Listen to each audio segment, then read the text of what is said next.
चुनाव को लेकर बड़ी खबर आपको बता दें, कल तेजस्वी यादव का जन्मदिन है, जिसको लेकर अब राजद के कार्यकर्ता पोस्टर लगा रहे हैं। आप देख सकते हैं इस पोस्टर में उन्हें कुर्सी उपहार के रूप में दी गई है। सीएम की कुर्सी का ये फोटो लगा हुआ है, लेकिन अब ये सवाल उठ रहा है कि क्या तेजस्वी यादव को सच में कुर्सी मिलेगी भी या फिर ये सब सिर्फ पोस्टर में ही रह जाएगा। इसी पर ज्यादा चर्चा करने के लिए मेरे साथ मौजूद है कैपिटल टीवी के executive editor Rajiv Singh ji. Sir, क्या ये कुर्सी सिर्फ फोटो में ही देखने के लिए या सच में तेजस्वी यादव को सीएम की कुर्सी मिलने वाली है? देखिए, राजद और कांग्रेस में शुरू से एक जो संस्कृति रही है चरण चुंबन की और पैर धोकर पानी पीने की, तो ये संस्कृति भारत वाली नहीं है कि खड़ाऊ लेकर सर पर रख के जाते हैं और राज वो नहीं करते हैं, जनता राज करती है।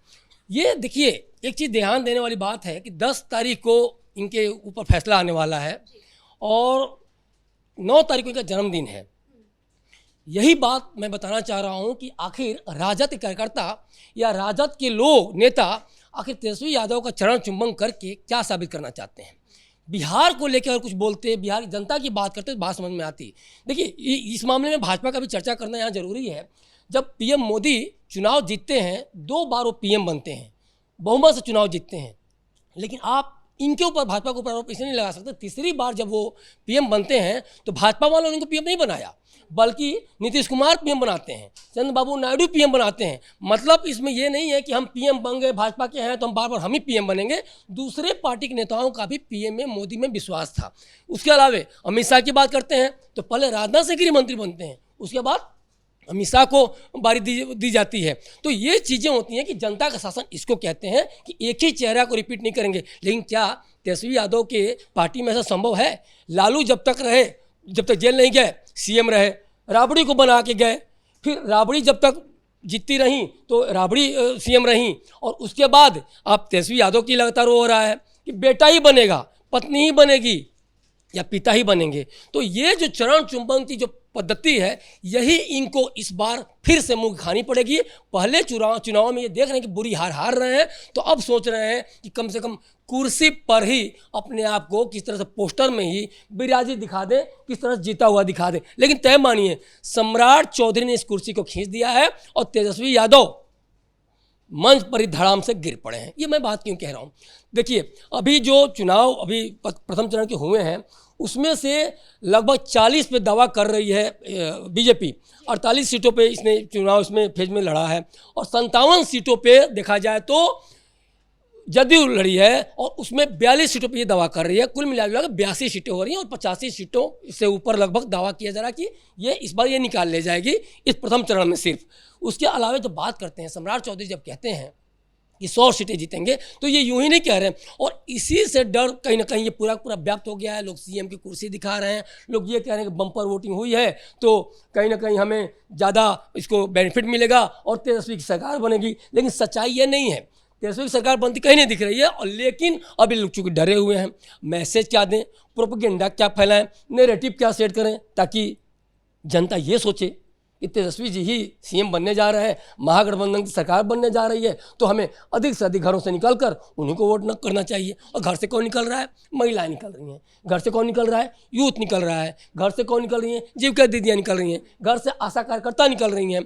इसके अलावा ममता कार्यकर्ता निकल रही हैं, या फिर जो बेकार हैं लोग, जो बेरोजगारी भत्ता देने की बात की गई 1000 रुपये, तो वैसे लोग निकल के ये चाहते हैं हमें जो मिल रहा है वो आगे भी मिलता रहे, हमारा हक कोई छीन न ले, जो एनडीए सरकार ने जो दिया है वो कोई लूट न ले, फिर हमें ऐसी दिन न देखना पड़े कि पहले भाई ज़मीन दो उसके बाद नौकरी लो। तो ये चीज़ देखिए, और इसी सब के चलते ये लोग लगातार कुछ न कुछ प्रोपेगेंडा कर रहे हैं। दूसरी बात, एक चीज़ आपने और भी देखा होगा कि कैसे कुर्ता फाड़ करके मधुसूदन जाके वहाँ नागिन डांस कर रहे हैं, कैसे कांग्रेस के नेताओं पर 5-5 करोड़ में टिकट बेचने के आरोप लगे।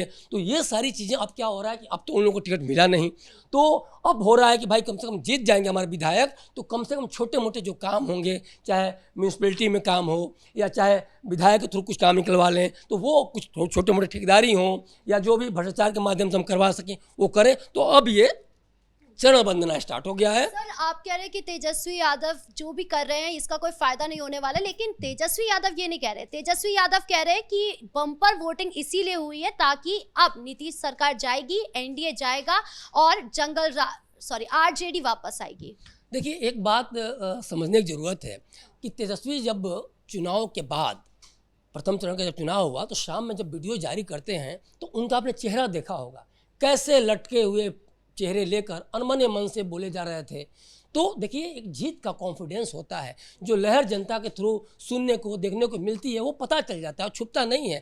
तो आखिर जब तेजस्वी यादव इतने कॉन्फिडेंट थे तो जगह जगह एक तरह से देखा जाए तो मार धाड़ और ये सब क्यों करवाए? उनके लोग हरे गमछे पहन के, पट्टे बांध के, गंदे गंदे हरकतें करते हुए क्यों दिखाई दिए? आज आरजेडी के भी 11 नेताओं पर एफआईआर हुई है, इसीलिए रोज रोज राधिका, रोज गिरफ्तारी हो रही है, रोज कूटे जा रहे हैं, रोज धुनाई हो रही है, क्योंकि इनकी कार्य संस्कृति ही ऐसी है कि भड़काओ लोगों को, मारो पीटो। और अब लेकिन वो जमाना थोड़ी है, आपके पिताजी के समय का ज़माना नहीं है कि बैलेट पेपर लूट लिए जा रहे थे, बूथ कैप्चर कर दिया जा रहा था। अब जो है ईवीएम का ज़माना है, अब डिजिटल एरा आ गया है। और मोदी की बात जो जिस तरह आरोप लगा रहे हैं, मोदी के बस की बात नहीं है, और अमित शाह बेईमानी नहीं करवा रहे हैं, यहाँ कोई एनडीए का नेता नहीं बेईमानी करवा रहा है, यहाँ चुनाव आयोग यहाँ पूरा चुनाव का देख रेख कर रहा है, और हर जगह सीसीटीवी कैमरा लगे हैं।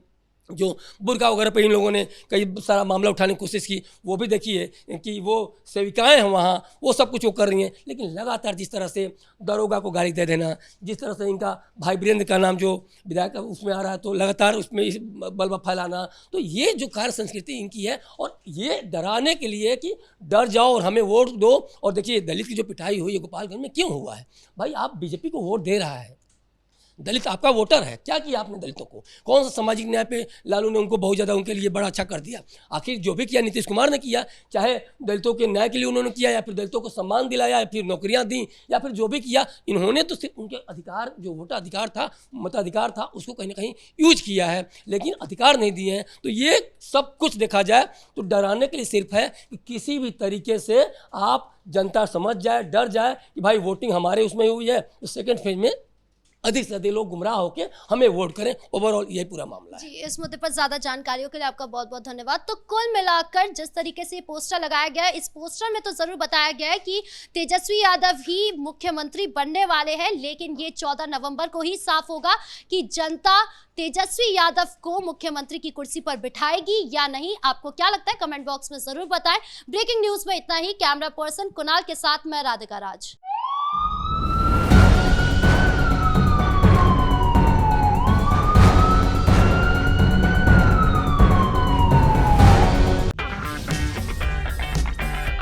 अगर आपको हमारा वीडियो पसंद आया हो तो इसे लाइक करें, हमारे चैनल को सब्सक्राइब करें, और हाँ, बेल आइकन दबाना ना भूलें, ताकि आप तक हमारे वीडियो की नोटिफिकेशन पहुंचती रहे।